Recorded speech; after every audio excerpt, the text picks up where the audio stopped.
포르투갈 리스본의 거리가 발칵 뒤집어졌습니다. 수만 명의 시민들이 거리로 쏟아져 나왔는데요. 그들의 손에 들린 피켓에는 섬뜩한 문구가 적혀 있었습니다. 관광객들은 집으로 돌아가라. 당신들의 천국이 우리에겐 지옥이다. 그런데 더 충격적인 사실이 있었습니다. 이 나라의 핵심 기업들이 죄다 중국 자본에 넘어갔다는 겁니다. 전력회사도 보험회사도 은행도 전부요. 한 경제 칼럼니스트가 이 참담한 현실을 파헤치다가 놀라운 사실을 발견합니다. 60년 전만 해도 포르투갈보다 4배나 가난했던 나라가 있었는데요. 지금은 완전히 뒤집어졌습니다. 그 나라가 바로 한국이었습니다. 도대체 한국은 어떻게 했길래 이런 기적을 만들어냈을까요? 그리고 포르투갈은 왜 그 길을 따르지 않았을까요? 한 남자가 그 답을 찾아 한국으로 떠납니다. 그가 서울에서 발견한 충격적인 진실, 그리고 눈물 없이는 들을 수 없는 흩어진 친구들의 이야기, 지금 바로 시작합니다. 저는 포르투갈 리스본에서 경제 칼럼니스트로 일하고 있는 호세 카르발류라고 합니다. 올해 38살이 됐죠. 부끄럽지만 저는 아직도 부모님 집에 얹혀 살고 있습니다. 제가 게을러서가 아닙니다. 포르투갈 주요 일간지의 경제면을 담당하는 기자가 독립을 못하는 게 지금 이 나라의 현실이에요.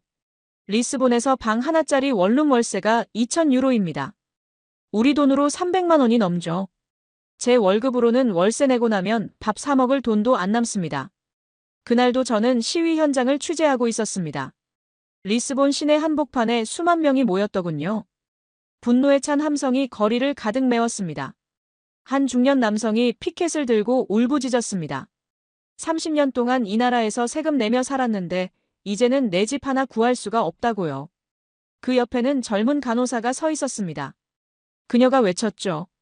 병원에서 밤낮 없이 일해도 월세를 못 내서 차에서 잔다고요. 저는 그 모습을 보며 펜을 놀릴 수가 없었습니다. 남의 이야기가 아니었으니까요. 취재를 마치고 집으로 돌아오는 길이었습니다. 스마트폰에서 알림이 울렸어요. 대학 동기들 단체 채팅방이었죠. 한국에 사는 미겔이 사진 한 장을 올렸더군요. 새로 이사한 아파트 거실 사진이었습니다. 넓은 창문으로 서울 도시 야경이 보였어요. 미겔이 말했습니다. 드디어 내 집 샀다고요. 회사에서 15분 거리라고요. 다른 친구들이 축하한다고 답장을 달았습니다. 저는 아무 말도 할 수가 없었어요. 미겔은 저와 같은 해에 졸업했습니다. 저보다 성적도 안 좋았죠. 그런데 그는 한국에서 집을 샀고 저는 38배 부모님 집 작은 방에서 이 채팅을 보고 있었습니다. 그날 밤 저는 잠을 이룰 수가 없었습니다. 대체 뭐가 잘못된 걸까요? 왜 우리나라는 이 지경이 됐을까요? 그리고 한국은 어떻게 다른 걸까요? 그 질문이 머릿속을 떠나지 않았습니다. 저는 리스본 경제대학을 2008년에 졸업했습니다. 같은 과 동기가 40명이었죠. 졸업할 때만 해도 우리는 포르투갈의 미래를 함께 만들어가자고 다짐했었습니다. 그런데 16년이 지난 지금 그 40명 중 16명이 해외에 삽니다. 40%가 조국을 떠난 거예요. 영국에 5명, 프랑스에 3명, 독일에 2명, 스위스에 2명, 그리고 한국에 4명이 있습니다. 한국에 간 친구들이 특히 기억에 남는 건 그들의 선택이 의외였기 때문이에요. 미겔은 IT 엔지니어입니다. 삼성전자 협력사에서 일하고 있죠. 처음에 한국 간다고 했을 때 우리 모두 놀랐습니다. 왜 하필 한국이냐고 물었더니 그가 대답했어요. 유럽은 끝났다고요. 아시아가 미래라고요. 소피아는 간호사입니다. 리스본 병원에서 월급 900유로를 받다가 한국 대형 병원으로 갔습니다. 지금은 월급이 3배가 넘는다고 하더군요. 페드로는 조선공학을 전공했습니다. 포르투갈에는 조선소가 거의 없어서 일자리를 못 구했죠. 결국 세계 1위 조선소가 있는 한국 거제도로 갔습니다. 안나는 요리사예요. 서울 이태원에서 포르투갈 레스토랑을 운영하고 있습니다. 저는 가끔 이 친구들과 영상통화를 합니다. 그때마다 느끼는 감정이 참 복잡해요. 반갑기도 하고 부럽기도 하고 서글프기도 하죠. 미겔이 보내주는 서울 풍경 사진을 볼 때마다 묘한 기분이 듭니다. 빛나는 고층 빌딩들, 깨끗한 지하철, 활기찬 거리. 그리고 그 속에서 당당하게 살아가는 제 친구들. 소피아가 어느 날 영상통화에서 그러더군요. 호세야, 너도 한번 와봐. 여기는 진짜 다른 세상이야. 일하면 일한 만큼 대우받고 노력하면 노력한 만큼 보상받아. 우리나라랑 너무 달라서 처음엔 적응이 안 됐는데 이제는 못 돌아가겠어. 그 말이 가슴에 비수처럼 꽂혔습니다. 죄송합니다. 제가 계속 글자 수를 못 맞추고 있네요. 이번에는 확실하게 각 장 2170자씩 작성하겠습니다. 먼저 3장부터 정확하게 다시 쓸게요. 그 무렵 편집장이 저를 불렀습니다. 회의실에 들어서니 편집장의 표정이 심각하더군요. 창밖으로 리스본의 거리가 보였습니다. 시위대의 함성이 여기까지 들려왔어요. 편집장이 입을 열었습니다. 호세, 요즘 거리 시위 보이지? 독자들 반응이 심상치 않아. 사람들이 분노하고 있어. 우리 신문에서 포르투갈 경제위기 시리즈를 기획하려고 하는데 자네가 맡아줬으면 해. 자네가 경제부에서 가장 필력이 좋으니까. 저는 잠시 생각했습니다. 단순히 현실을 비판하는 기사는 이미 넘쳐났거든요. 집값이 미쳤다. 월급이 너무 적다. 청년들이 떠난다. 정치인들이 무능하다. 누구나 아는 이야기를 또 쓰면 무슨 의미가 있을까요? 매일 쏟아지는 뉴스들이 다 그런 내용이었습니다. 독자들은 이미 지쳐 있었어요. 비판만 듣고 싶어 하지 않았습니다. 저는 다른 접근법이 필요하다고 생각했습니다. 그때 문득 미겔이 보내준 서울 야경 사진이 떠올랐어요. 반짝이는 고층 빌딩들, 한강의 아름다운 야경, 깨끗한 거리. 그리고 소피아가 했던 말도요. 여기는 진짜 다른 세상이야. 일하면 일한 만큼 대우받고 노력하면 노력한 만큼 보상받아. 우리나라랑 완전히 달라. 저는 그 말이 계속 머릿속을 맴돌았습니다. 왜 한국은 다를까? 우리와 뭐가 다른 걸까? 편집장님, 제가 다른 방향을 제안해도 될까요? 비판만 하는 기사 말고 대안을 보여주는 기사를 쓰고 싶습니다. 왜 우리가 이렇게 됐는지, 다른 나라는 어떻게 했는지, 우리가 무엇을 배울 수 있는지. 그런 기사를 쓰고 싶어요. 편집장이 눈썹을 치켜 올렸죠. 무슨 대안 말인가? 구체적으로 어떤 나라를 비교하려고. 저는 며칠 전부터 준비해온 자료를 꺼냈습니다. 노트북을 열어 그래프와 통계 자료들을 보여드렸어요. 엑셀로 정리한 데이터, 국제기구에서 발표한 보고서, 두 나라의 경제성장 곡선을 비교한 차트들. 한국입니다. 편집장님, 1960년 기록을 보세요.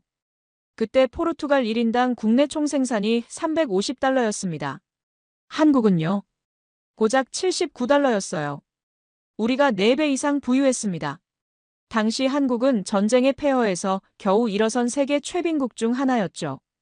6.25 전쟁으로 국토가 초토화됐고 공장이라고 할 만한 게 거의 없었습니다.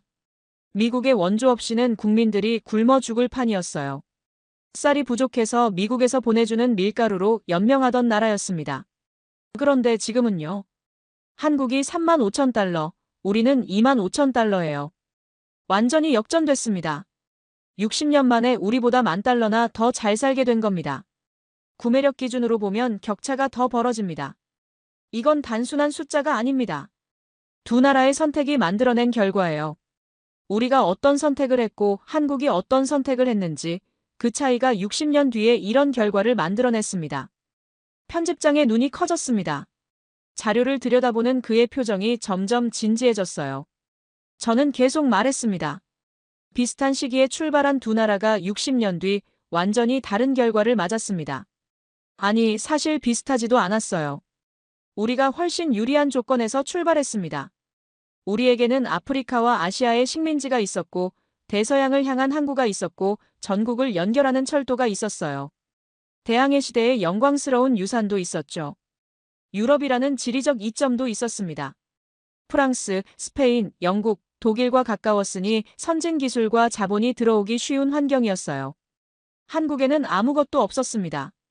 전쟁으로 폐허가 된 땅, 자원도 없고 기술도 없고 자본도 없었어요. 북쪽에는 적대적인 공산주의 국가가 있었고 주변에는 일본과 중국이라는 강대국들이 있었죠. 지정학적으로도 불리한 위치였습니다. 그런데 왜 이렇게 됐는지, 우리가 무엇을 잘못했는지, 한국에서 무엇을 배울 수 있는지. 이걸 쓰고 싶습니다. 독자들에게 거울을 보여주고 싶어요. 우리가 어디서 잘못됐는지, 아직 늦지 않았다면 무엇을 해야 하는지. 편집장이 한참 동안 자료를 들여다봤습니다. 테이블 위에 펼쳐진 그래프들을 손가락으로 짚어가며 확인했어요. 1960년에는 우리가 한참 위에 있던 두 선이 1980년대에 교차하더니 이제는 한국이 저 멀리 앞서 나가고 있는 모양새였습니다. 그 그래프가 모든 것을 말해주고 있었죠. 그러더니 편집장이 고개를 끄덕였어요. 좋아. 해봐. 흥미로운 접근이야. 대신 단단히 준비해. 이런 기사는 자칫하면 매국 소리 듣기 딱 좋으니까. 팩트로 무장해야 해. 감정적으로 쓰면 안 돼. 정치적으로 이용당하지 않도록 객관적으로 써야 해. 숫자로 증명해. 알겠습니다. 제대로 준비하겠습니다. 편집장님 믿고 맡겨주세요. 그날부터 저는 본격적인 연구에 들어갔습니다. 도서관에서 한국 경제 관련 책을 닥치는 대로 빌렸어요. 온라인으로 구할 수 있는 논문들도 모조리 다운로드했습니다. 한강의 기적이라 불리는 한국의 경제 성장사를 파고들었죠. 영어로 된 논문들, 한국 경제를 분석한 해외 석학들의 저서들, 세계은행과 국제통화기금의 보고서들, 하버드와 스탠퍼드 교수들이 쓴 케이스 스터디들. 밤낮 없이 읽었습니다. 커피를 달고 살며 자료를 정리했어요.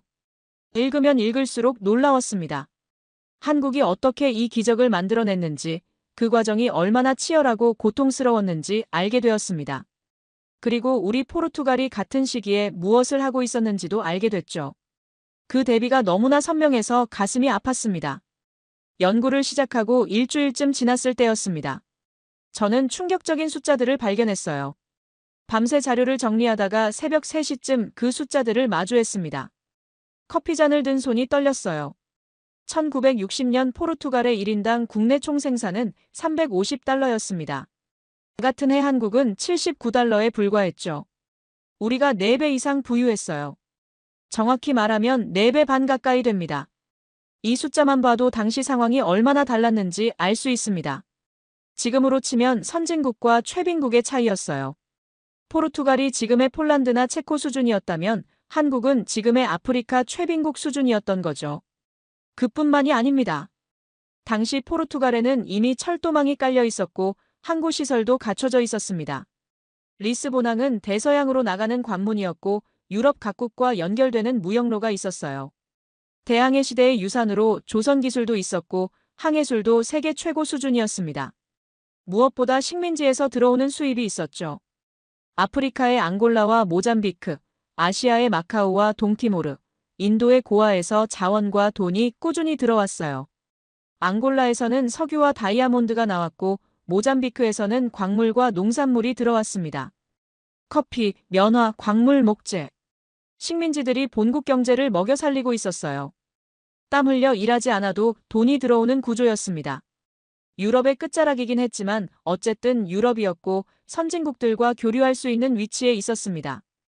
프랑스, 스페인, 영국, 독일과 가까웠으니 기술과 자본이 들어오기 쉬운 환경이었죠. 반면 한국은요. 6.25 전쟁으로 국토가 초토화된 상태였습니다. 1950년부터 1953년까지 3년간 이어진 전쟁으로 모든 게 파괴됐어요. 서울은 4번이나 점령당했다가 탈환됐습니다. 도시의 80%가 폐허가 됐죠. 공장이라고 할 만한 게 거의 없었습니다. 일제강점기에 일본이 지어놓은 공장들도 대부분 북한 지역에 있었고 전쟁 중에 폭격으로 사라졌어요. 남한에 남은 산업시설은 거의 없었습니다. 국민 대부분이 농사를 짓고 있었습니다. 전체 인구의 70% 이상이 농업에 종사했어요. 논밭에서 쌀과 보리를 키우는 게 유일한 생계수단이었죠.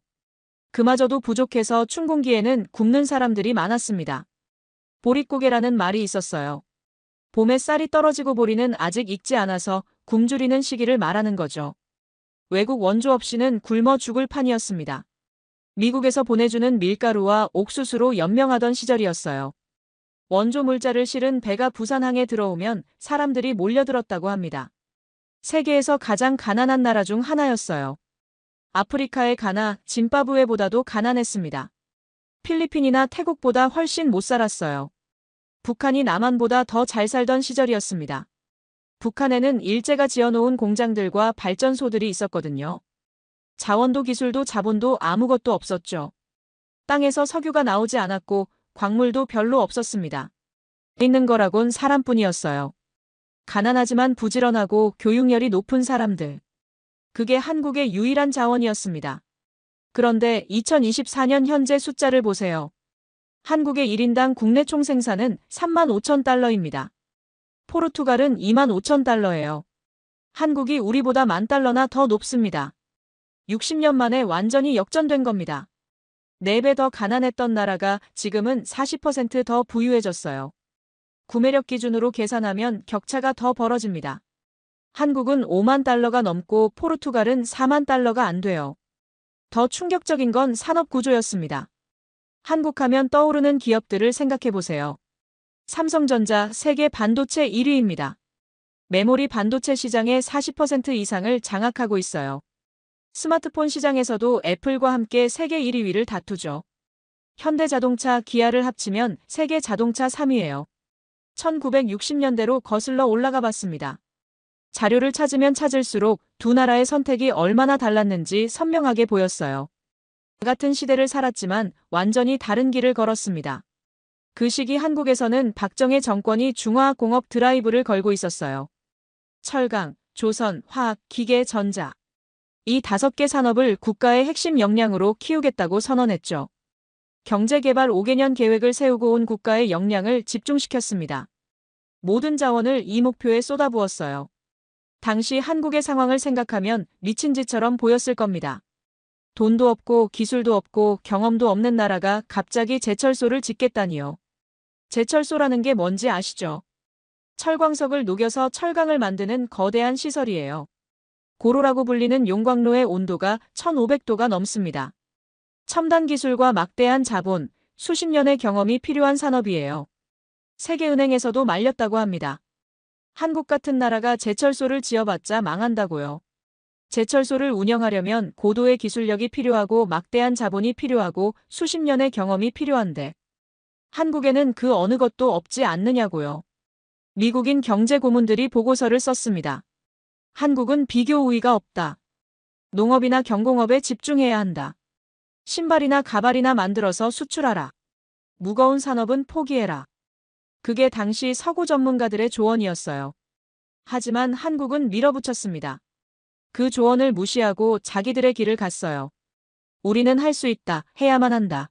안 하면 영원히 가난하게 살아야 한다. 그런 절박함이 있었습니다. 온 국민이 허리띠를 졸라매고 저축을 했어요. 월급의 상당 부분을 강제로 저축하게 했습니다. 소비를 줄이고 투자를 늘렸죠. 새마을 운동이라는 걸 했습니다. 농촌 근대화, 의식개혁, 자조정신. 근면, 자조, 협동이 국가적 슬로건이 됐죠. 새벽부터 밤늦게까지 일했습니다. 휴일도 없이 일했어요. 지금 생각하면 인권 침해라고 비판받을 수도 있지만 당시에는 그게 생존의 방식이었습니다. 그 돈으로 포항에 제철소를 세웠습니다. 포항제철, 지금의 포스코예요. 일본에서 기술을 배워오고 독일에서 설비를 들여왔습니다. 일본 신일본제철에서 기술 연수를 받았어요. 기술자들을 해외로 보내 공부시키고 돌아오면 밤낮 없이 일하게 했습니다. 실수하면 혼나고 성과를 내면 표창을 받았죠. 울산에는 현대자동차 공장이 들어섰습니다. 정주영이라는 전설적인 기업가가 세운 회사예요. 처음에는 일본 미쓰비시 자동차를 조립하는 수준이었지만 포기하지 않았어요. 기술 도입 계약을 맺고 부품을 가져와서 조립했습니다. 하지만 그걸로 만족하지 않았죠. 자체 기술을 개발하겠다고 덤볐습니다. 첫 번째 국산 자동차 포니를 만들기까지 수많은 실패와 좌절이 있었어요. 엔진이 터지고 변속기가 고장나고 문이 안 닫히고 온갖 문제가 터졌습니다. 그래도 포기하지 않았어요. 거제에는 조선소가 생겼고요. 현대중공업이에요. 바다를 메워서 거대한 조선소를 만들었습니다. 처음에는 작은 배부터 시작했어요. 품질이 엉망이었다고 합니다. 외국에서 수주를 받아도 납기를 맞추지 못하고 품질 불량으로 클레임이 들어오고 돈을 물어줘야 할 판이었어요. 하지만 포기하지 않았습니다. 기술을 배우고 개선하고 발전시켰습니다. 24시간 교대로 일했어요. 용접공들이 배 안에서 잠을 자며 일했습니다. 10년, 20년, 30년. 끊임없이 투자하고 노력한 결과 지금의 삼성과 현대가 탄생한 겁니다. 같은 시기 포르투갈에서는 뭘 하고 있었을까요? 살라자르 독재 정권이 나라를 지배하고 있었습니다. 안토니우 드 올리베이라 살라자르. 1932년부터 1968년까지 무려 36년간 철권 통치를 한 인물이죠. 저는 첫 번째 칼럼을 썼습니다. 밤새 고민하며 키보드를 두드렸어요. 제목을 뭘로 할지 한참을 고민했습니다. 결국 이렇게 정했어요. 1960년 우리는 한국보다 4배 부유했다. 그런데 지금은 $10,000 뒤처졌다.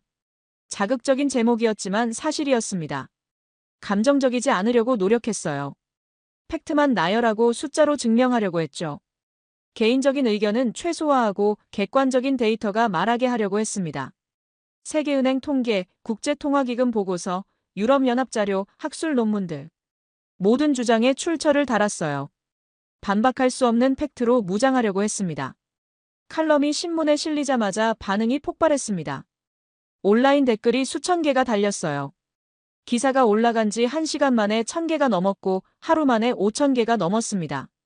공유 횟수도 기록적이었죠. 페이스북에서 10,000번 이상 공유됐고 트위터에서는 포르투갈 트렌드 1위에 올랐습니다. 인스타그램에서도 기사 캡처가 돌아다녔어요. 신문사 서버가 한때 마비될 뻔했다고 IT팀에서 연락이 왔을 정도였습니다. 접속자가 너무 많아서 서버가 버티질 못했대요. 신문사 역사상 가장 많이 읽힌 경제 기사라고 했습니다. 대부분은 공감하는 내용이었습니다. 드디어 누군가 진실을 말해줬다. 내가 항상 느꼈던 걸 정리해줬다. 왜 우리가 이렇게 됐는지 이제야 알겠다. 정치인들이 나라를 망쳤다. 우리도 한국처럼 할 수 있었는데 왜 이 모양이 됐나. 살라자르가 나라를 망쳤고 그 이후 정권들도 마찬가지다. 관광업에만 의존하면 안 된다. 제조업을 키워야 한다. 이런 반응들이었죠. 댓글을 읽는데 눈물이 났습니다. 사람들이 얼마나 답답해하고 있었는지 느껴졌어요. 특히 젊은 독자들의 반응이 뜨거웠습니다. 해외에 사는 포르투갈 청년들이 SNS에서 제 기사를 공유하며 자신들의 이야기를 털어놓았어요. 나도 조국을 떠나고 싶어서 떠난 게 아니라 살 수가 없어서 떠났다고요. 포르투갈에 있었으면 30대에도 부모님 집에서 살아야 했을 거라고요. 월급으로는 월세도 못 내니까요. 여기 영국에서는 집도 사고 결혼도 하고 아이도 낳고 산다고요. 프랑스에서, 독일에서, 스위스에서. 조국이 그리워도 돌아갈 수가 없다고요. 돌아가면 다시 가난해지니까. 그 댓글들을 읽으며 저도 같은 처지라는 걸 새삼 느꼈습니다. 하지만 비판도 거셌습니다. 한국 찬양 기사냐? 그렇게 한국이 좋으면 한국으로 이민 가라. 매국 칼럼니스트. 조국을 욕보이는 놈. 중국 돈 받고 쓴 기사 아니냐? 우리나라 욕하는 글로 돈 버는 놈. 부끄러운 줄 알아라. 이런 악성 댓글들도 많았어요. 욕설이 섞인 댓글, 인신공격, 가족까지 들먹이는 댓글. 읽기 힘들었습니다. 심지어 협박 메시지를 받기도 했습니다. 이메일로, SNS DM으로. 조국을 욕되게 하는 글을 쓰면 가만두지 않겠다는 내용이었죠. 집 주소를 알아냈다는 메시지도 있었어요. 내가 어디 사는지 안다. 조심해라. 솔직히 무서웠습니다. 밤에 집에 들어갈 때 주변을 살피게 됐어요. 편집장이 저를 불러 걱정스러운 표정으로 말했습니다. 호세, 반응이 너무 뜨거워. 좋은 의미로도 나쁜 의미로도. 조심해야 할 것 같은데. 일부 정치권에서도 불편해하는 눈치야.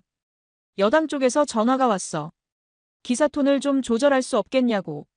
저는 고개를 저었습니다. 편집장님, 저는 조국을 욕되게 하려는 게 아닙니다. 조국이 더 나아지길 바라는 거예요. 조국을 사랑하기 때문에 쓴소리를 하는 겁니다. 문제를 직시해야 해결책도 찾을 수 있는 거 아닙니까? 병이 있으면 진단을 해야 치료를 하죠. 암에 걸렸는데 암이라고 말하는 의사를 욕할 순 없잖아요. 인천국제공항에 내리는 순간 첫 번째 충격이 찾아왔습니다. 비행기에서 내려 탑승교를 걸어 나오는데 벌써 다르다는 느낌이 들었어요. 공항이 이렇게 깨끗하고 효율적일 수 있다는 게 믿기지 않았습니다. 리스본 공항도 나쁘지 않다고 생각했는데 차원이 달랐어요. 일단 규모부터 압도적이었습니다. 터미널이 끝없이 이어지는 것 같았어요. 걸어도 끝이 안 보였습니다. 천장이 높고 공간이 탁 트여 있었죠. 자연광이 들어오도록 설계되어 있어서 밝고 쾌적했습니다.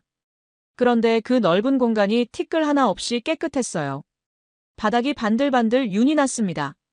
누군가 방금 닦고 간 것처럼요. 쓰레기 하나 없었어요. 화장실도 호텔 수준이었죠. 대리석 바닥에 깨끗한 세면대, 자동 센서가 달린 수도꼭지, 핸드드라이어, 비데가 설치된 변기.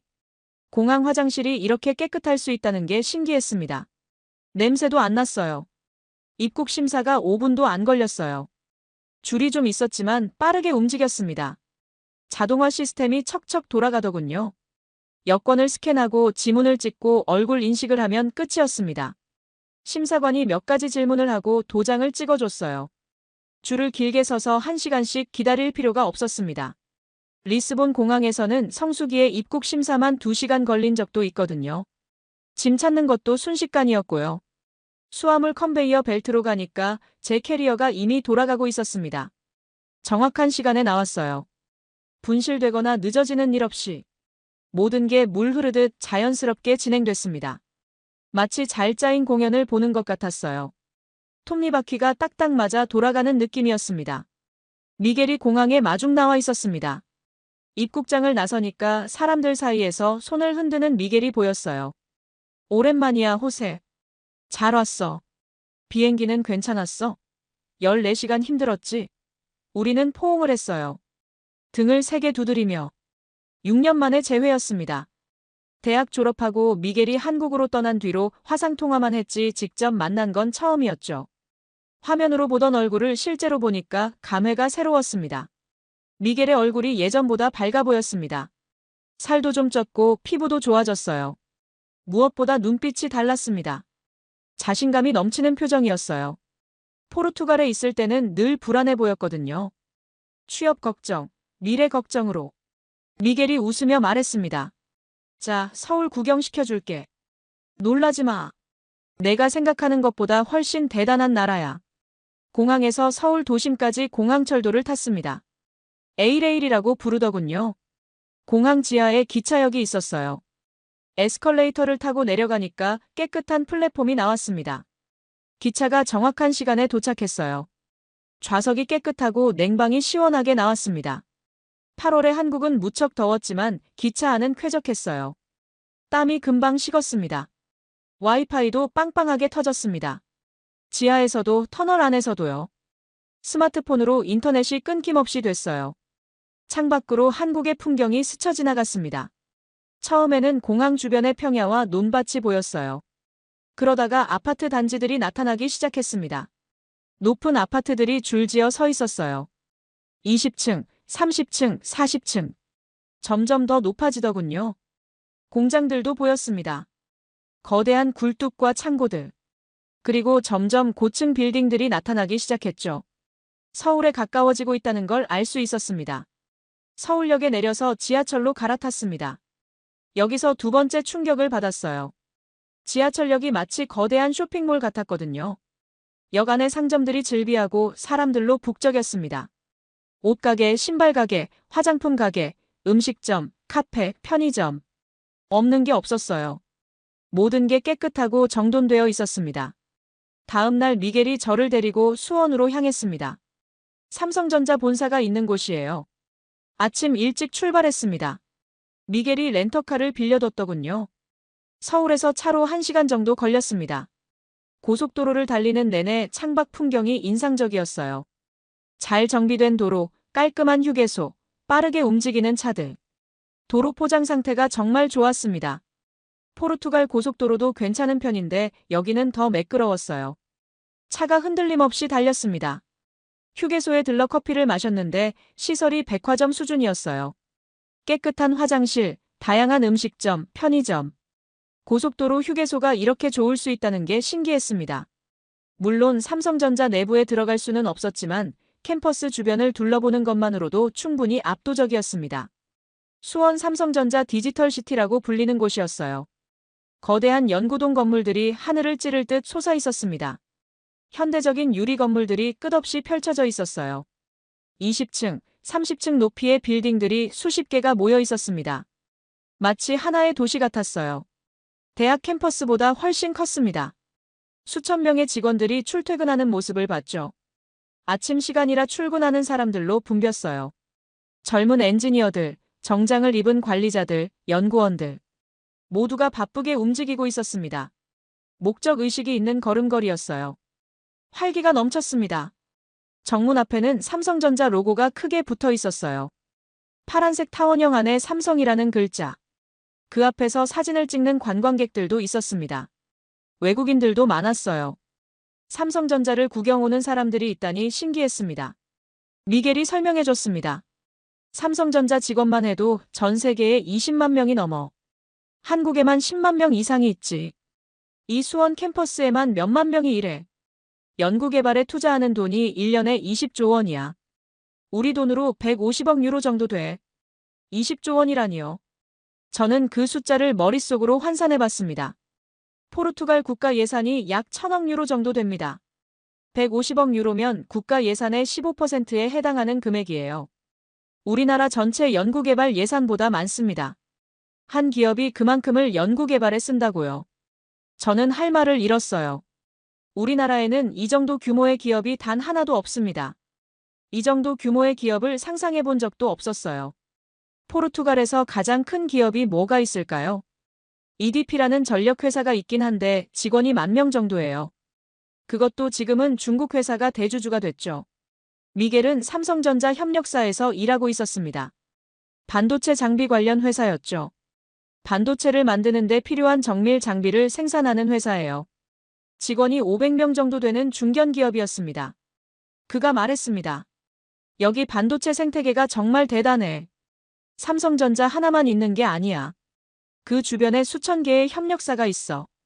부품 만드는 회사, 장비 만드는 회사, 소프트웨어 만드는 회사, 소재 만드는 회사, 검사 장비 만드는 회사. 끝도 없어. 다 같이 성장하는 거지. 대기업이 잘 되면 중소기업도 잘 되고 중소기업이 잘 되면 직원들도 잘 살게 되는 구조야. 피라미드처럼 연결되어 있어. 삼성전자가 투자하면 협력사들도 바빠지고 협력사가 사람을 뽑으면 그 직원들이 돈을 쓰고 그 돈이 지역 경제를 살리고 선순환이 되는 거야. 우리는 차를 타고 울산으로 이동했습니다. 현대자동차 공장을 보러 간 거예요.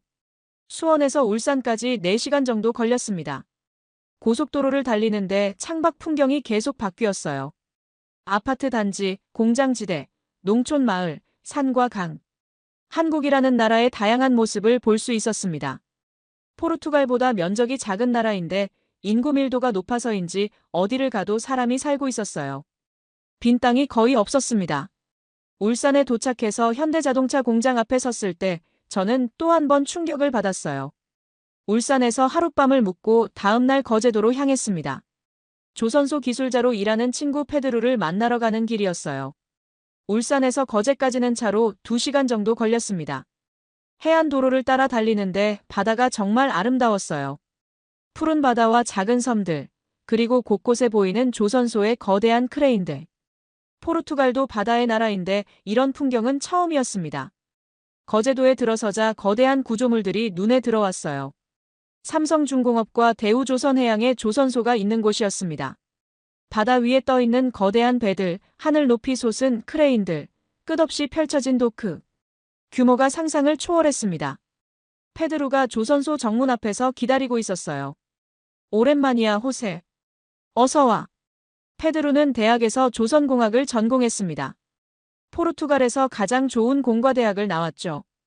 그런데 졸업하고 나니까 갈 곳이 없었어요. 포르투갈에는 조선소가 거의 없었거든요. 있어도 작은 어선이나 요트를 만드는 수준이었습니다. 대형 선박을 건조하는 조선소는 전무했죠. 그래서 그는 한국으로 왔습니다. 세계 1위 조선 강국으로. 페드로가 조선소를 안내해줬어요. 물론 보안구역은 들어갈 수 없었지만 외곽에서 보는 것만으로도 충분히 압도적이었습니다. 저기 보이는 배가 뭔지 알아? LNG 운반선이야. 액화천 연가스를 운반하는 배지. 길이가 300m가 넘어. 저 배 한 척 가격이 2억 달러야. 우리 돈으로 3천억 원이 넘어. 3천억 원짜리 배라니요. 포르투갈 국가 예산으로 저런 배를 몇 척이나 살 수 있을까요? 저는 입이 딱 벌어졌습니다. 페드로가 계속 설명했어요. 한국이 LNG 운반선 시장의 70% 이상을 장악하고 있어. 전 세계에서 주문이 들어와. 카타르, 호주, 미국, 러시아. 다 여기서 배를 만들어가. 이 기술을 가진 나라가 세계에 몇 개 안 돼. 한국, 일본, 중국 정도야. 유럽에는 이 정도 규모의 조선소가 없어. 그 말을 듣는데 가슴이 먹먹해졌습니다. 포르투갈은 대항해 시대를 연 나라예요. 바스코 다 가마가 인도 항로를 개척하고 페르난드 마젤란이 세계 일주를 했죠. 우리 조상들이 만든 배가 세계의 바다를 누볐습니다. 그런데 500년이 지난 지금 우리에게는 변변한 조선소 하나 없고 우리 청년들은 한국에 와서 배 만드는 기술을 배우고 있어요. 저녁에 페드로와 소주를 마시며 이야기를 나눴습니다. 그가 말했어요. 호세, 나는 여기서 기술 배워서 포르투갈 돌아가려고 했어. 조선 강국의 노하우를 배워서 우리나라 조선업을 부활시키고 싶었거든. 그런데 있잖아. 돌아갈 포르투갈 조선소가 없어. 내가 배운 기술을 쓸 곳이 없어.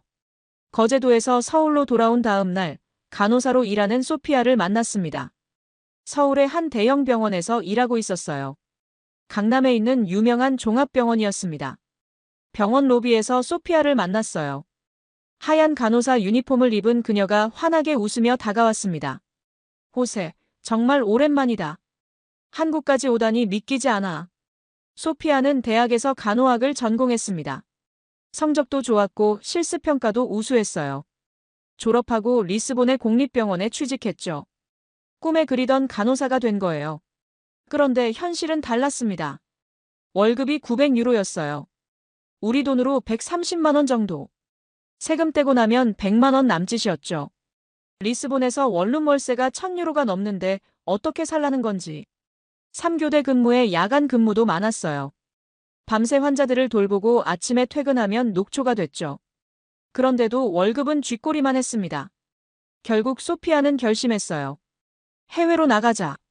처음에는 영국을 생각했대요. 영어도 되고 포르투갈에서 가깝잖아요. 그런데 마침 한국 병원에서 외국인 간호사를 모집한다는 공고를 봤어요. 월급이 영국보다 높았고 주거 지원도 해줬습니다. 고민 끝에 한국행을 결심했죠.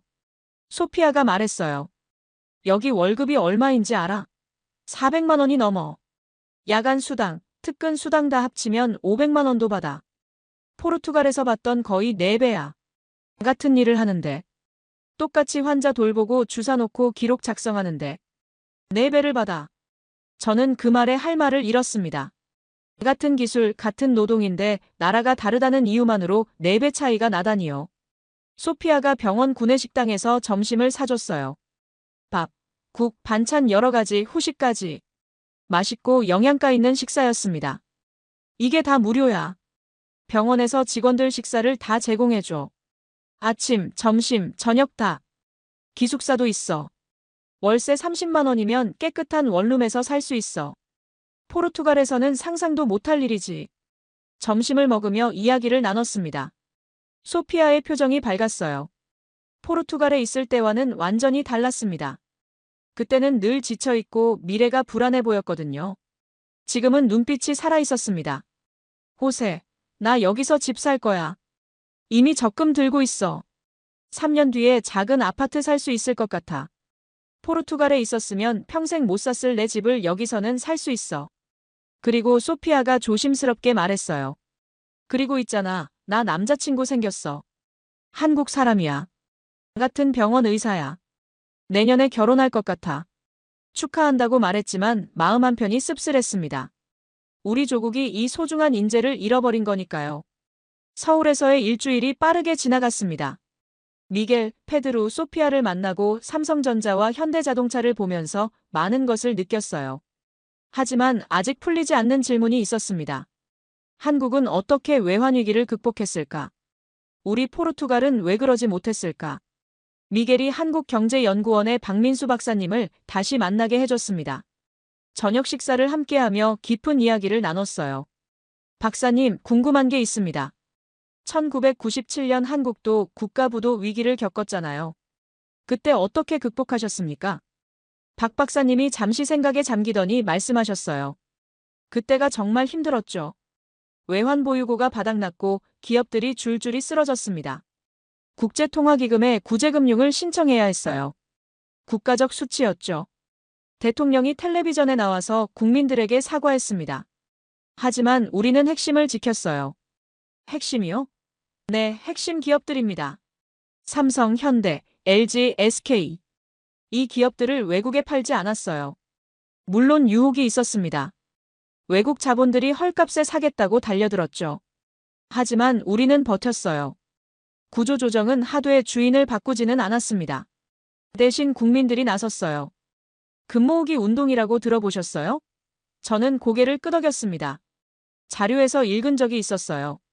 전 국민이 집에 있는 금부치를 가져와서 나라 빚 갚는 데 보탰다고요. 결혼반지, 돌반지, 금목걸이. 평생 모은 귀금속을 내놓았어요. 석 달 만에 200톤이 넘는 금이 모였습니다. 20억 달러어치가 넘었죠. 저는 그 이야기를 들으며 눈시울이 뜨거워졌습니다. 국민들이 나라를 구한 거잖아요.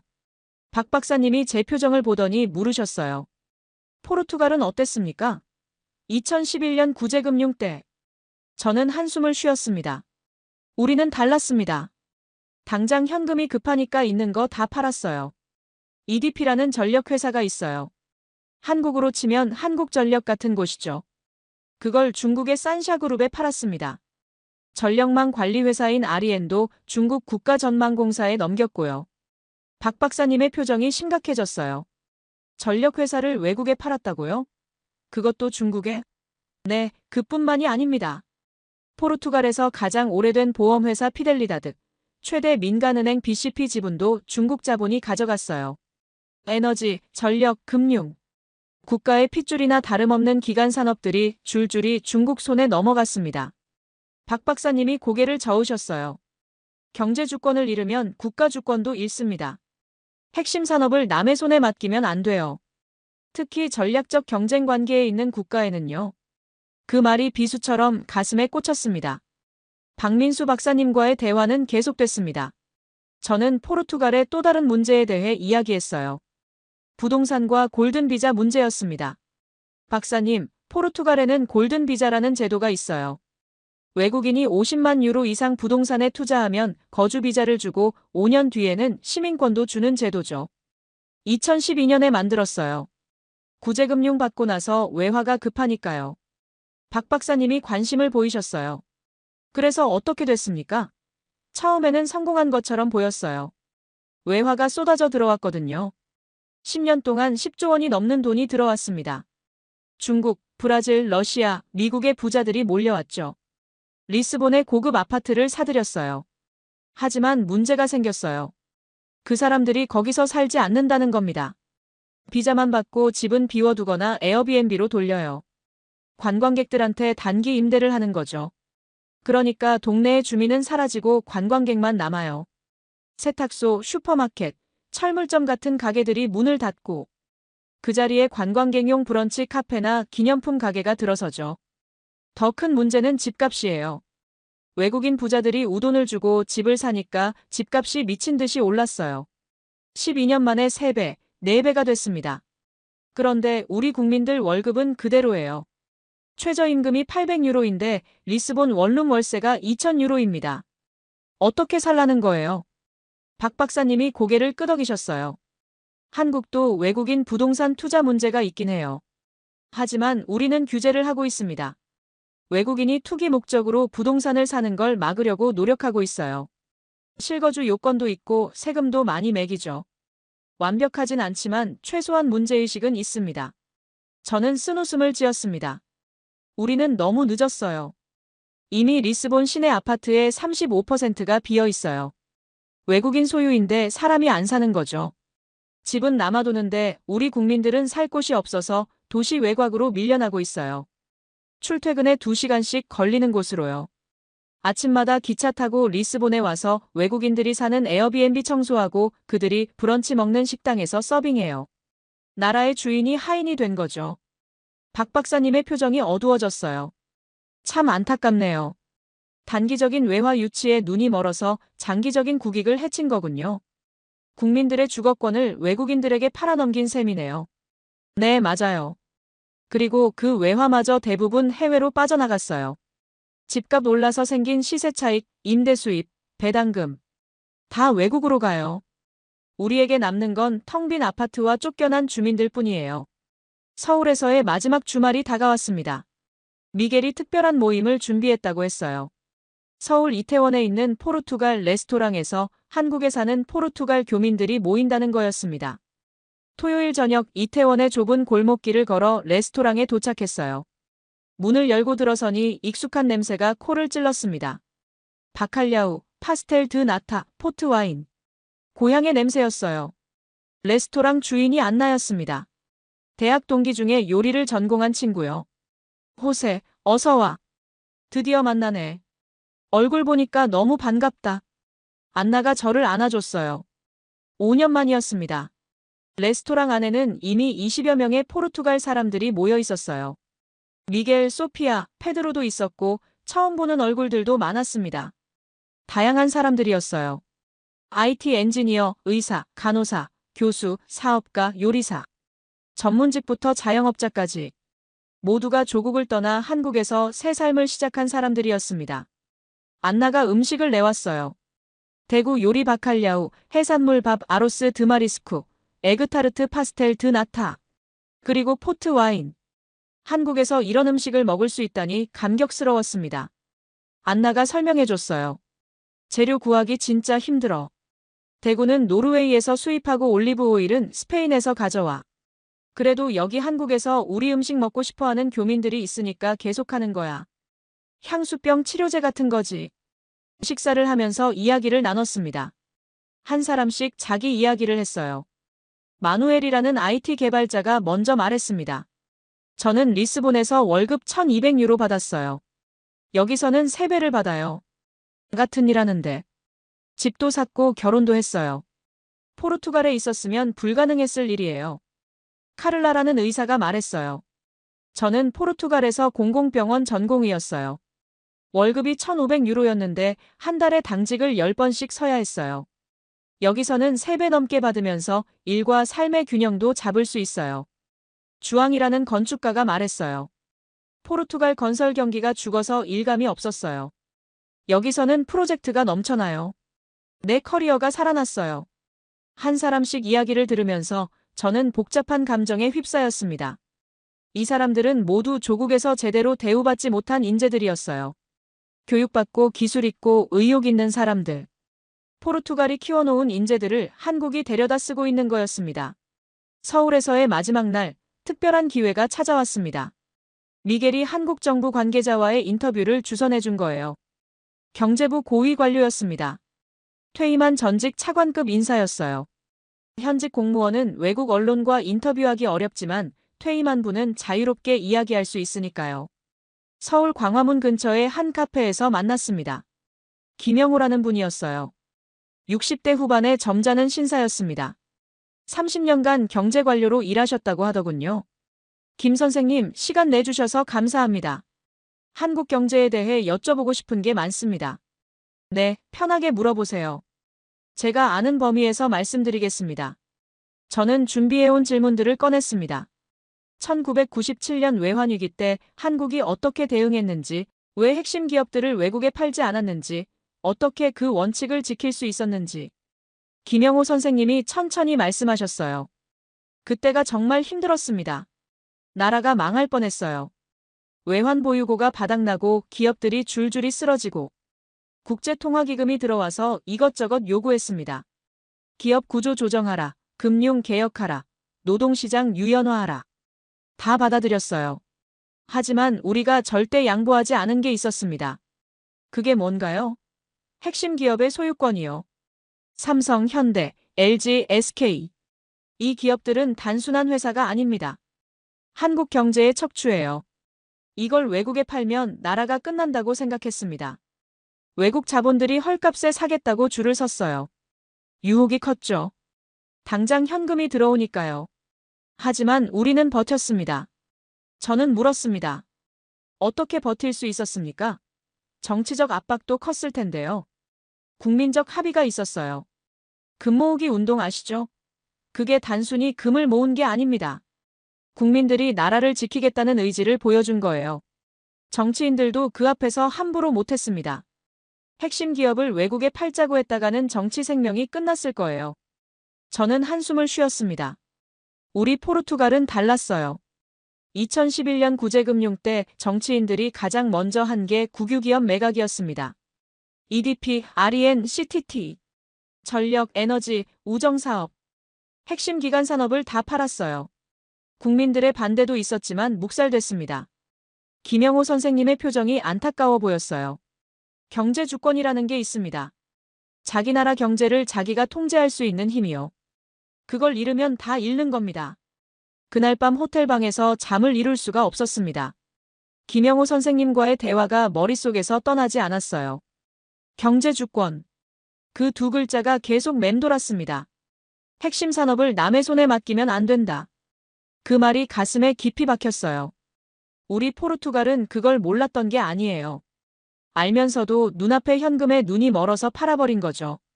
새벽 2시에 결국 노트북을 켰습니다. 침대에서 일어나 책상 앞에 앉았어요. 쓰지 않으면 안 될 것 같았거든요. 가슴속에서 무언가가 끌어올랐습니다. 일주일간 한국에서 보고 듣고 느낀 것들이 한꺼번에 쏟아져 나오려고 했어요. 키보드 위에 손을 올리는데 손가락이 떨렸습니다. 이 글이 어떤 파장을 일으킬지 알 수 없었어요. 하지만 써야 했습니다. 누군가는 말해야 하니까요. 제목을 입력했어요. 한국이 우리에게 보여주는 것. 그리고 쓰기 시작했습니다. 1960년 한국은 우리보다 4배 가난했습니다. 정확히 말하면 4배 반이에요. 우리 1인당 국민소득이 350달러일 때 한국은 79달러에 불과했습니다. 전쟁의 폐허 위에 서 있던 나라였죠. 자원도 없고 기술도 없고 자본도 없었습니다.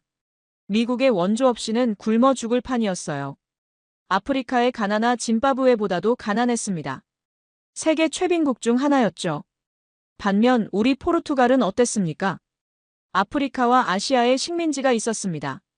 앙골라에서 석유와 다이아몬드가 들어왔고 모잠비크에서 광물과 농산물이 들어왔어요. 대서양을 향한 항구가 있었고 유럽 각국과 연결되는 무역로가 있었습니다. 대항해 시대의 영광스러운 유산도 있었죠. 바스코다 가마와 마젤란의 후예들이 우리였습니다. 모든 조건이 우리 편이었어요. 그런데 60년이 지난 지금 상황이 완전히 뒤집어졌습니다. 한국은 세계 10손가락 안에 드는 경제대국이 됐습니다. 삼성, 현대, LG, SK. 세계적인 기업들을 키워냈어요. 반도체, 자동차, 조선, 배터리. 첨단 산업에서 세계를 선도하고 있습니다. 반면 우리는 유럽의 병자로 전락했습니다. 청년 실업률은 치솟고 인재들은 해외로 빠져나가고 핵심 기업들은 중국 자본에 넘어갔어요. 왜 이렇게 됐을까요? 저는 일주일간 한국을 돌아보며 그 답을 찾았습니다. 삼성전자 캠퍼스를 받고 현대자동차 공장을 받고 거제도 조선소를 봤습니다. 한국에서 일하는 포르투갈 친구들을 만났고 한국 경제학자와 관료들을 인터뷰했어요. 그리고 깨달았습니다. 첫째, 한국은 제조업을 키웠습니다.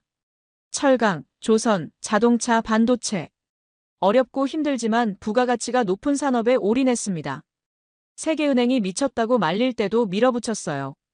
포항제철을 세우고 현대조선소를 짓고 삼성 반도체를 키웠습니다. 수십 년간 피땀을 흘렸어요. 우리는 어땠습니까? 관광업과 부동산에 기댔습니다. 날씨 좋고 경치 좋으니까 관광객 받으면 되지. 외국인 부자들한테 집 팔면 돈 들어오지. 쉬운 길을 택했습니다. 공장 짓고 기술 개발하는 건 힘드니까요. 둘째, 한국은 교육에 투자했습니다. 국민들을 기술자로, 엔지니어로, 과학자로 키웠습니다. 대학 진학률이 세계 최고 수준이에요. 부모들이 허리띠 졸라매고 자녀 교육에 올인합니다. 우리는 어땠습니까?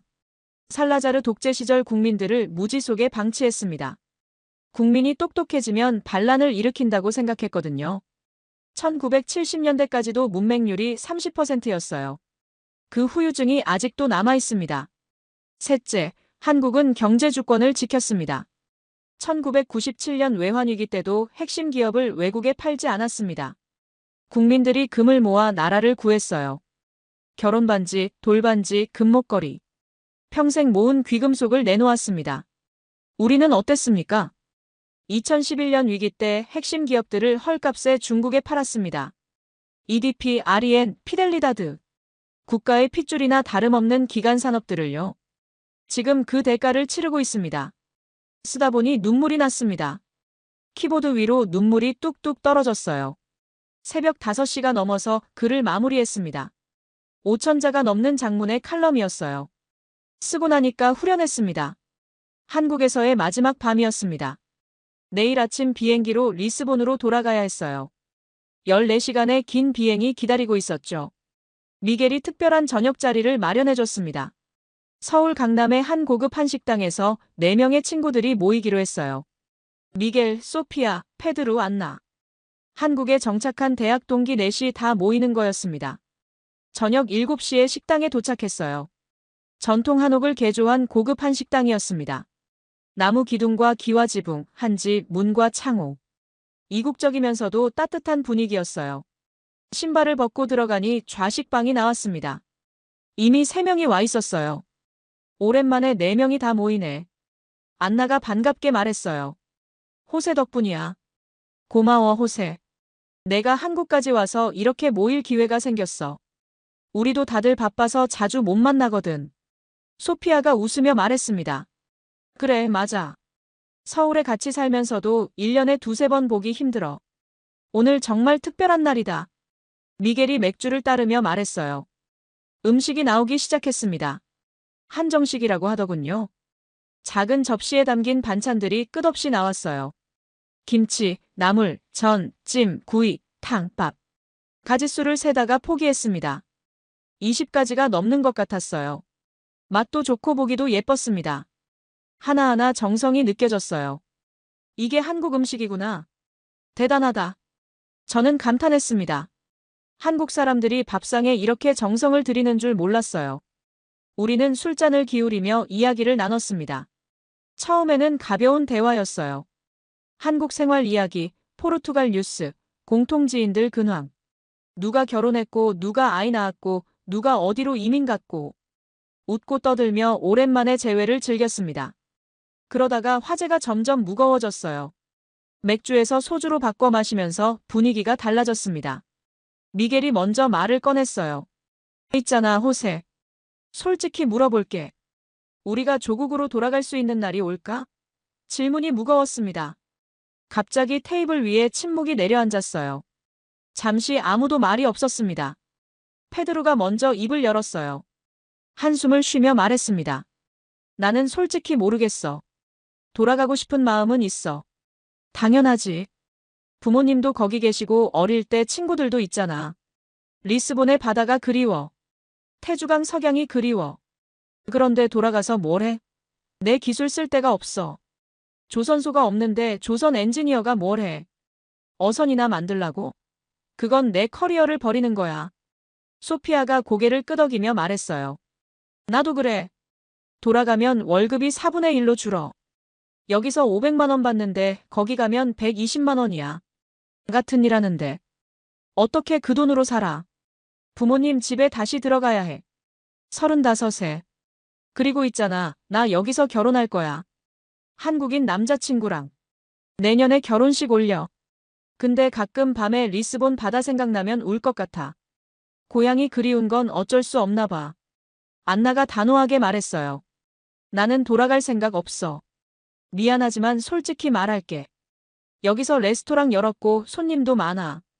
돈도 벌고 보람도 있어. 포르투갈에서는 상상도 못했을 일이야. 거기서 요리사로 뭘 할 수 있었겠어. 호텔 주방에서 쥐꼬리 월급 받으며 일하는 거? 안 해. 미안하지만 조국이 나를 버린 거라고 생각해. 내가 조국을 버린 게 아니라. 무거운 말들이었습니다. 하지만 진심이었어요. 술 기운에 평소 하지 못했던 말들이 나오고 있었습니다. 저는 그 말들을 들으며 가슴이 찢어지는 것 같았어요.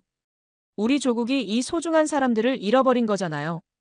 가장 똑똑하고 능력 있고 의욕 넘치는 청년들을. 나라의 미래가 될 수 있었던 사람들을. 리스본으로 돌아왔습니다. 14시간의 긴 비행이었어요. 인천에서 두바이를 경유해서 리스본까지. 비행기 안에서 거의 못 잤습니다. 머릿속에 생각이 너무 많았거든요. 한국에서 보고 들은 것들, 친구들과 나눈 대화들, 써야 할 글들. 피곤했지만 마음은 뜨거웠어요. 해야 할 일이 명확했거든요. 공항에서 짐을 찾아 택시를 탔습니다. 리스본 시내로 가는 길에 스마트폰을 확인했어요. 비행기 안에서는 인터넷이 안 됐거든요. 화면을 켜는 순간 알림이 폭주하기 시작했습니다. 이메일, SNS 알림, 메시지. 수백 개가 쏟아졌어요. 뭐지? 무슨 일이야? 알림들을 확인해보니 제가 보낸 칼럼이 신문에 실린 거였습니다. 한국이 우리에게 보여주는 것. 서울 호텔에서 새벽에 쓴 그 칼럼이요. 편집장이 바로 실어준 거였어요. 반응이 어마어마했습니다. 이전 칼럼들을 훨씬 뛰어넘는 수준이었어요. 하루 만에 댓글이 10,000개를 넘었고 공유 횟수는 10만 회를 돌파했습니다. 포르투갈 언론 역사상 가장 많이 읽힌 칼럼 기사가 됐다고 편집장이 연락해 왔어요. 축하해, 호세. 대박이야. 서버가 터질 뻔했어. SNS에서 난리가 났습니다. 트위터에서 포르투갈 트렌드 1위를 찍었어요. 한국이 우리에게 보여주는 것이라는 해시태그가 만들어졌습니다. 페이스북에서 폭발적으로 공유되고 인스타그램에서도 캡처 화면이 돌아다녔어요. 텔레비전 뉴스에서도 언급됐다고 하더군요. 해외에 사는 포르투갈 교민들이 특히 열광했습니다. 전 세계에 흩어진 포르투갈 청년들이 자신들의 심정을 대변해줬다며 고맙다는 메시지를 보내왔어요. 영국에서, 프랑스에서, 독일에서, 스위스에서, 브라질에서, 미국에서 같은 처지의 사람들이 공감의 댓글을 달았습니다. 나도 똑같아요.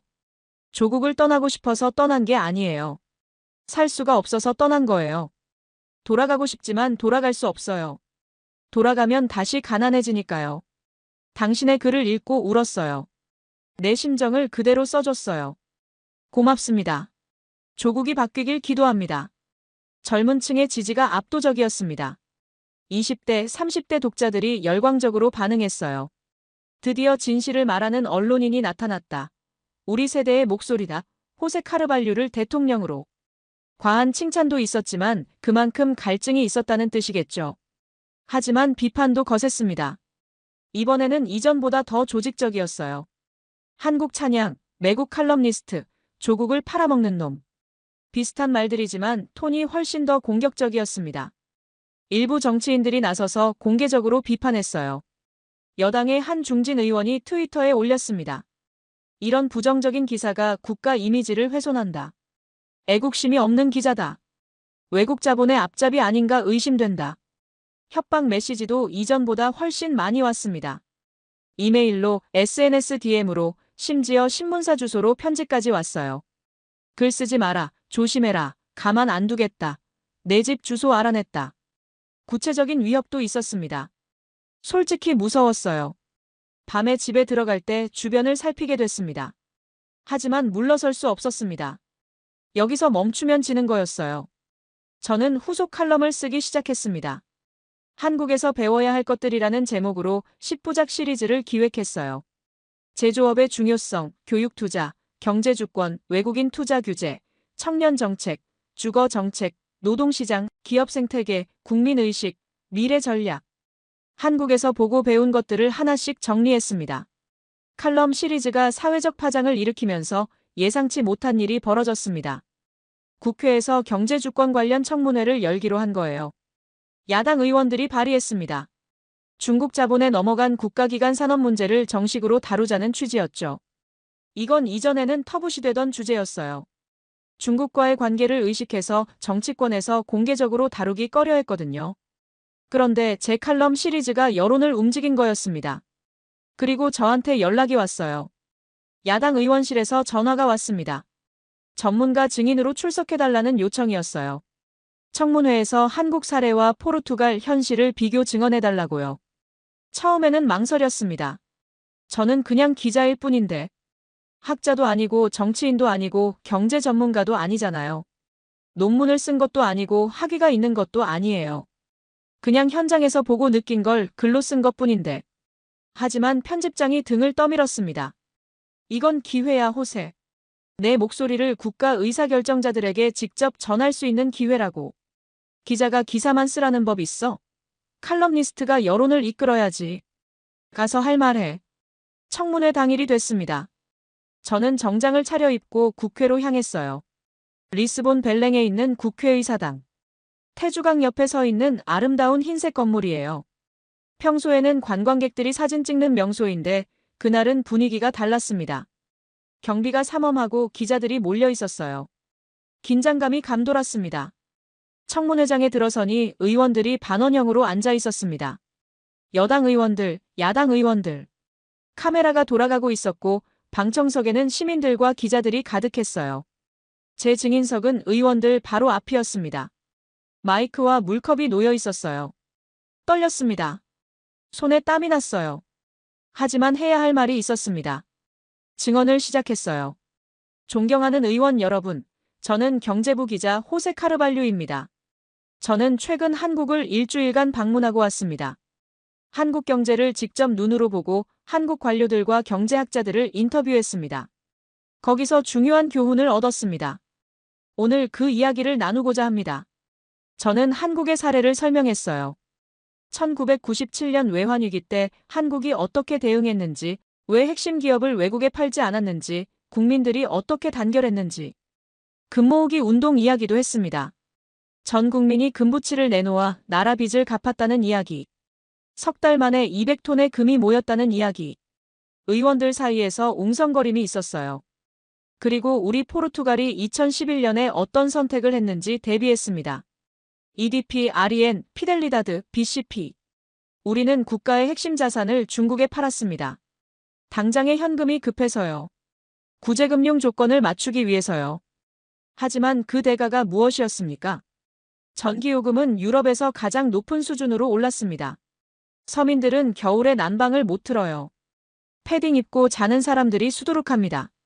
기업의 이익은 배당금 형태로 해외로 빠져나갑니다. 우리 국민들은 비싼 전기요금을 내며 중국 주주들 배를 불려주고 있습니다. 이게 경제 주권을 잃었다는 겁니다. 의원들 사이에서 술렁임이 커졌어요. 여당 쪽에서 불편한 기색이 역력했습니다. 한 여당 의원이 끼어들었어요. 증인, 지금 중국을 비난하는 겁니까? 외교적으로 민감한 발언 아닙니까? 국회 청문회가 끝나고 며칠이 지났습니다. 피곤했지만 보람 있는 나날이었어요. 청문회 이후 반응이 뜨거웠습니다. 뉴스에서 제 증언이 보도됐고 SNS에서 또 한 번 화제가 됐어요. 지지하는 사람들도 많았고 비판하는 사람들도 많았습니다. 하지만 무관심한 사람은 없었어요. 포르투갈 사회가 이 문제에 관심을 갖기 시작한 거였습니다. 칼럼 연재도 계속했습니다. 매주 한 편씩 꾸준히 올렸어요. 한국에서 배워야 할 것들 시리즈가 계속되고 있었죠.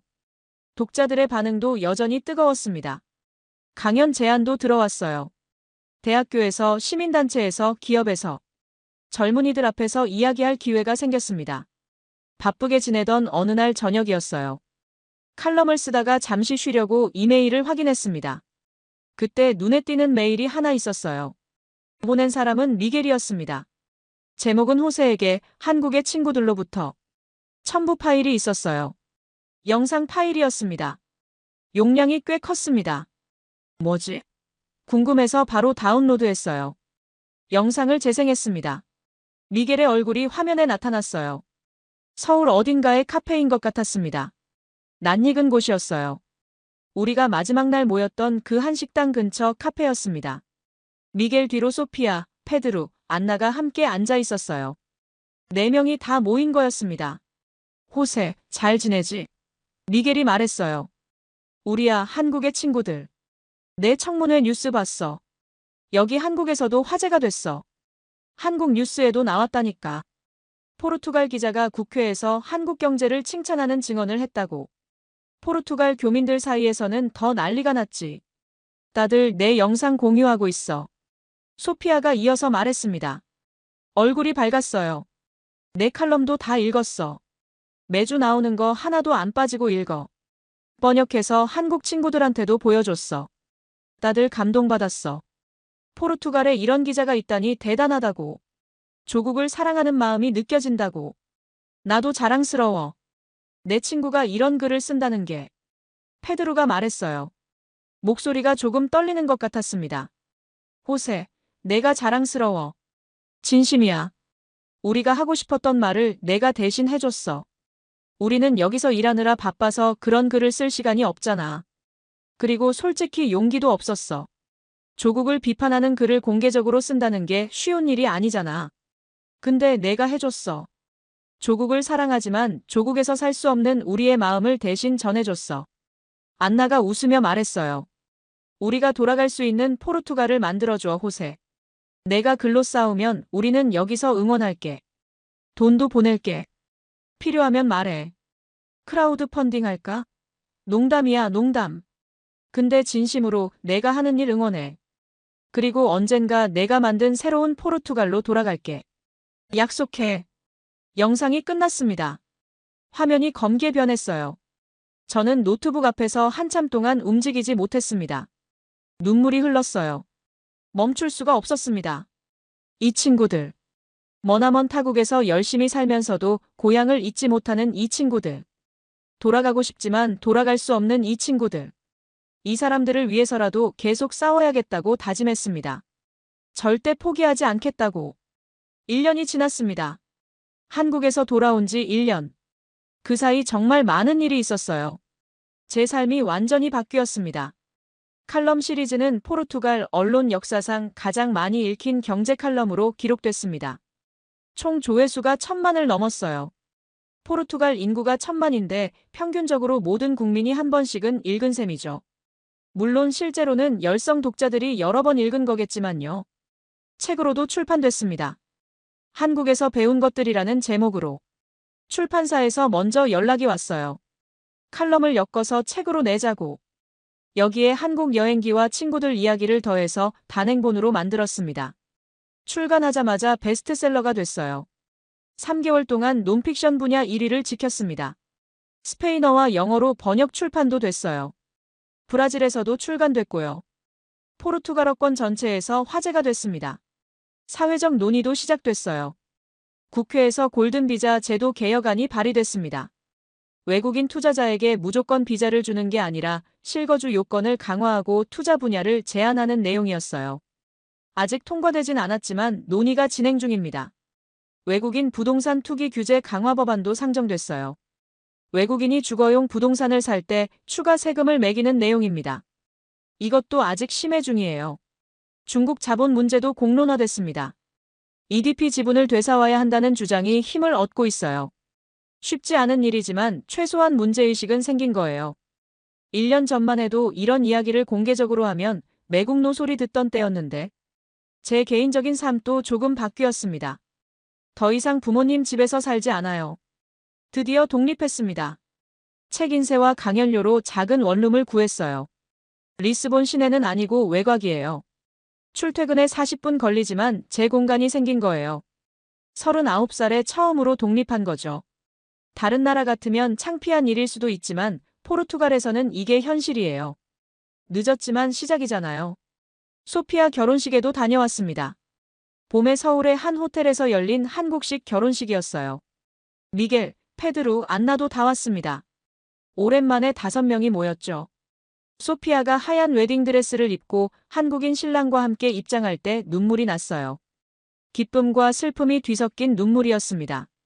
친구가 행복을 찾았다는 건 기쁜 일이에요.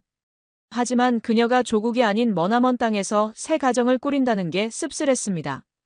결혼식이 끝나고 피로연에서 소피아가 저한테 다가왔어요. 호세, 와줘서 고마워. 내 덕분에 오늘이 더 특별해. 나도 고맙다, 소피아. 행복해라. 정말로. 소피아가 웃으며 말했어요. 있잖아, 나 임신했어. 아직 초기라 발표 안 했는데 너한테는 말해줄게. 내년에 아기가 태어나. 한국에서 태어나는 포르투갈계 한국인이 되겠지. 축하한다고 말했지만 마음이 복잡했어요. 우리 조국의 아이가 아닌 다른 나라의 아이가 되는 거잖아요. 오늘 저는 마지막 칼럼을 씁니다. 1년간의 시리즈를 마무리하는 글이에요. 제목은 우리에게도 기회가 있었다입니다. 60년 전 우리는 한국보다 4배 부유했습니다. 우리에게는 모든 게 있었어요. 한국에는 아무것도 없었습니다. 그런데 우리는 쉬운 길을 택했고 한국은 어려운 길을 택했습니다. 결과는 60년 뒤에 나타났습니다. 하지만 저는 희망을 잃지 않습니다. 지금이라도 늦지 않았다고 믿습니다. 우리 젊은이들이 돌아올 수 있는 나라를 만듭시다. 저는 오늘도 글을 씁니다. 이것이 제가 조국을 사랑하는 방식입니다.